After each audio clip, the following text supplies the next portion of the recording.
السلام علیکم دوستو، امید ہے کہ آپ سب خیریت سے ہوں گے۔ دوستو، ایپیسوڈ کے آغاز میں آپ کو دکھایا جائے گا کہ عثمان صاحب جو کہ اورحان صاحب کے حوالے آگ حصار کا قلعہ کر کے گئے ہوتے ہیں۔ اورحان صاحب نے اپنے تمام سپاہیوں کو جمع کیا ہوتا ہے اور وہ ان سب سے کہہ رہے ہوتے ہیں کہ ہم نے اسلام کا پرچم بلند کرنے کے لیے آگ حصار قلعہ فتح کیا ہے۔ کفار اس بات سے بہت جلیں گے اور کفار اس بات کا بدلہ لینے کے لیے ہم پر حملہ کر سکتے ہیں، لیکن میں نہیں چاہتا کہ میرے سپاہی کسی بھی قسم کی کوئی بھی کمزوری دکھائیں۔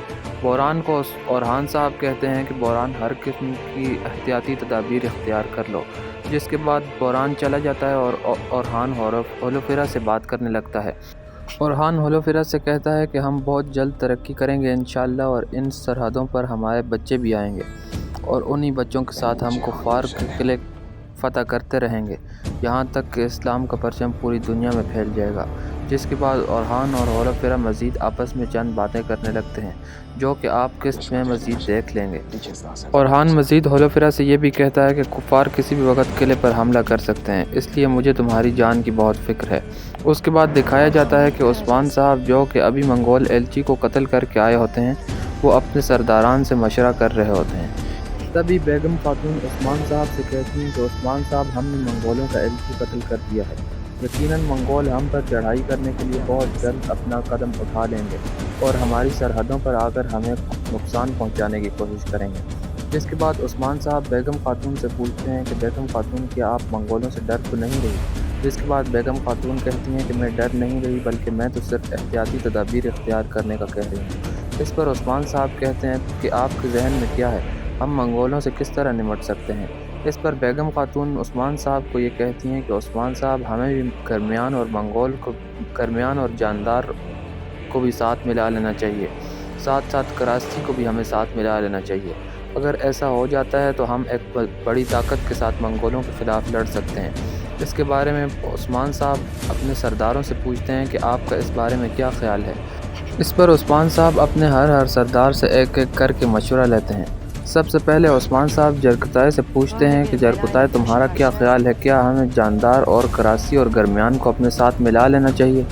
اس پر جرکتائے یہ کہتا ہے کہ میرے حضور، آپ جو بھی فیصلہ کریں میں اسے خوشی خوشی تسلیم کر لوں گا، لیکن میں یہ ضرور کہنا چاہوں گا کہ گرمیان، کراسی اور جاندار وہ قبائل ہیں جنہوں نے منگولوں کے آگے گھٹنے ٹیک دیے، اور اب اگر ہم انہیں جنگ کی دعوت دیں بھی تو وہ ہماری دعوت کبھی بھی قبول نہیں کریں گے، کیونکہ وہ منگولوں کو جزیہ ادا کر رہے ہیں۔ اس پر عثمان صاحب ساروجہ صاحب سے پوچھتے ہیں کہ ساروجہ، تمہارا کیا خیال ہے؟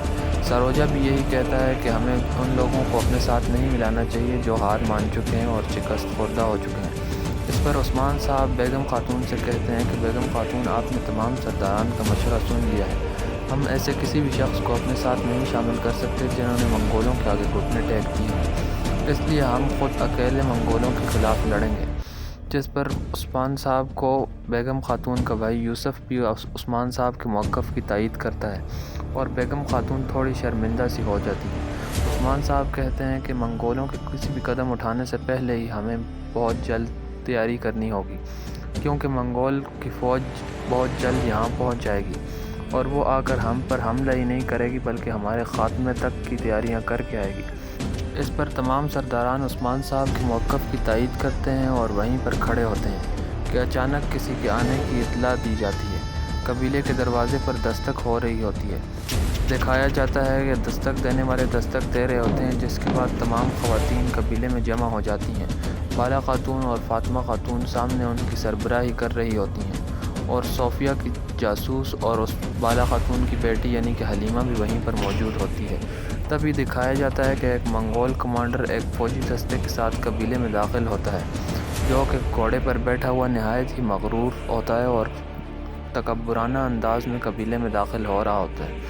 آتے ہی سب سے پہلے اس منگول کمانڈر کا گھوڑا دکھایا جاتا ہے، جس کے بعد اس کی شکل دکھائی جاتی ہے۔ قبیلے کے تمام لوگ اس کے خلاف کھڑے ہو جاتے ہیں اور سپاہی اپنے اپنے نیزے پکڑ لیتے ہیں۔ عثمان صاحب بھی اپنے اوطاق سے باہر آتے ہیں اور آ کر دیکھتے ہیں کہ منگول کمانڈر اوطاق کی طرف ہی بڑھ رہا ہوتا ہے۔ عثمان صاحب کو پہلے تو اندازہ نہیں ہوتا کہ یہ منگول کمانڈر کون ہوگا، لیکن پھر عثمان صاحب کو آ کر شامل بتاتا ہے کہ یہ کمانڈر اولوگان ہے، جو کہ اپنے ایلچی کا بدلہ لینے آیا ہے۔ جس کے بعد عثمان صاحب کہتے ہیں کہ اسے آنے دو شامل اور تمام احتیاطی تدابیر بھی اختیار کر لو، کیونکہ منگولوں کا پتہ نہیں چلتا، ہو سکتا ہے کہ حملہ کر دیں۔ جس پر شامل عثمان صاحب کی بات میں ہاں ملاتا ہے اور وہاں سے چلا جاتا ہے۔ جرکتائی بھی اس منگول کمانڈر کو دیکھ رہا ہوتا ہے، کیونکہ وہ پہلے سے ہی اسے پہچان چکا ہوتا ہے دور سے ہی۔ عثمان صاحب ابھی یہ دیکھ ہی رہے ہوتے ہیں کہ منگول کمانڈر کا گھوڑا قبیلے کے درمیان میں آ جاتا ہے اور آ کر وہ اپنے گھوڑے پر کھڑا ہو جاتا ہے۔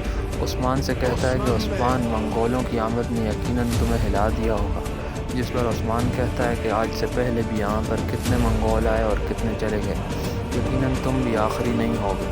اس پر ایلچی کہتا ہے کہ عثمان، میں تم سے باہر کھڑا ہو کر بات نہیں کرنا چاہتا، بلکہ میں تمہارے اتاق میں جا کر تم سے بات کروں گا۔